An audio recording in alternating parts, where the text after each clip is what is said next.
Bistado sa isang warehouse sa Bulacan ang aabot sa 600 million pesos na halaga ng mga expired frozen meat. Ang ilan sa mga ito, pinoproseso raw ulit para gawing siomay at hotdog. Bit-bit ang search warrant. Pinasok ng NBI Central Luzon Regional Office ang cold storage warehouse na ito sa May Kawayan, Bulacan. Dito bumungad sa kanila ang kahong-kahong mga imported meat products na ang ilan nabubulok at may amag na.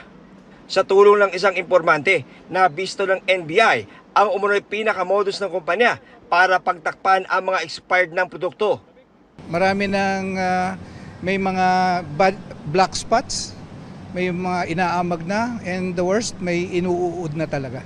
Para ma-save nila yung kanilang produktong already expired, ay nire-reprocess nila. It's either they reprocess the products, they are relabeling the products to make it appear na hindi pa ito expired. Ginagrind nila and ginagawa nila into other products like siomay, hotdog. Unya, mga on pataan maor ba ni pinakalami ra ba nga siomay, siomay hotdog pang umagahan ba. Murti na tangganan mo kaon anig mao ni manggaling ni. Diha din gihimo di ay. Pastilana. Undangan ta kanina ito nagkaon eh.